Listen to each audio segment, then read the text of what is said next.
अपनी घिसी हुई मनोविज्ञान की किताब को थामे दिशा खड़ी थी। किताब का शांत नीला आवरण उसकी त्वचा पर रेंगने वाले डर के बिल्कुल उल्टा था। पटेल हॉस्टल उसके सामने खड़ा था, एक भव्य औपनिवेशिक इमारत जो कभी गौरवशाली हुआ करती थी, लेकिन कमजोर शाम की धूप के बावजूद अब परछाइयों में डूबा हुआ था। दिशा, एक चौड़ी आंखों वाली फ्रेशमैन, यहाँ एक प्रतिष्ठित कमरा पाने में कामयाब रही थी, लेकिन इसके अतीत की खौफनाक कहानियां इस जगह का पीछा करती थीं, सिसकती हवाओं की तरह। उसका कमरा नंबर 13 हमेशा अंधेरे रहने वाले गलियारे के सबसे अंत में था। हवा भारी थी और दिशा के कानों के पास एक अजीब सी खामोशी दबाव बना रही थी, मानो हवा खुद भी किसी भयानक राज को छुपाए हुए हो। जैसे ही वह सामान निकाल रही थी, हवा के झरोकों से एक धीमा उदास धुन आने लगा। यह कोई ऐसा गाना नहीं था जिसे दिशा पहचानती थी, लेकिन इसने उसकी रीढ़ की हड्डी में ऐसा सिहरन पैदा कर दी जो उसकी हड्डियों तक जा पहुंची। दूसरी लड़कियों ने कभी इसका जिक्र नहीं किया, इसे हॉस्टल के पुराने पाइपों की आवाज़ बताकर टाल दिया, लेकिन दिशा को यह बहाना फर्जी लगता था। यह धुन किसी भी पाइप की आवाज़ से कहीं ज्यादा भयावह थी। एक रात देर से पढ़ाई करते समय धुन एक गमगीन गीत में बदल गई।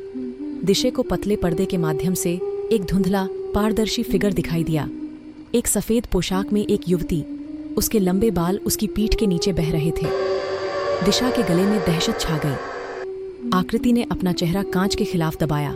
उसके चेहरे पर पूरी तरह से निराशा का भाव था।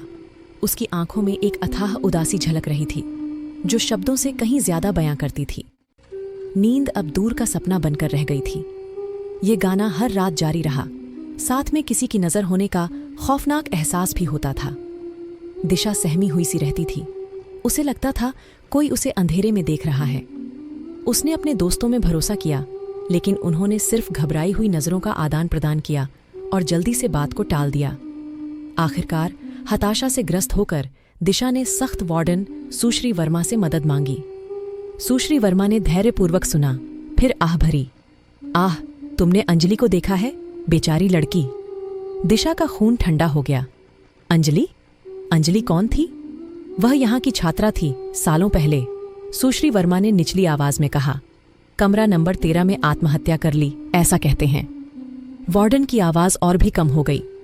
उसके साथ कुछ हुआ था, कुछ ऐसा जिसने उसे जीने की उम्मीद खो दी।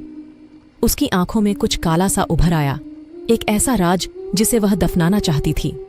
उस रात वह गाना एक पीड़ादायक चीख में बदल गया। चीख इतनी भयानक थी कि दिशा के रोहन छूट गए। उसने अंजलि को फिर से देखा। उसका रूप पहले से भी ज्यादा स्पष्ट था। उसकी आंखें भयानक पीड़ा से भरी थीं। अचानक रोशनी झिलमिलाई और चली गई। कमरे को अंधेरे में डूबा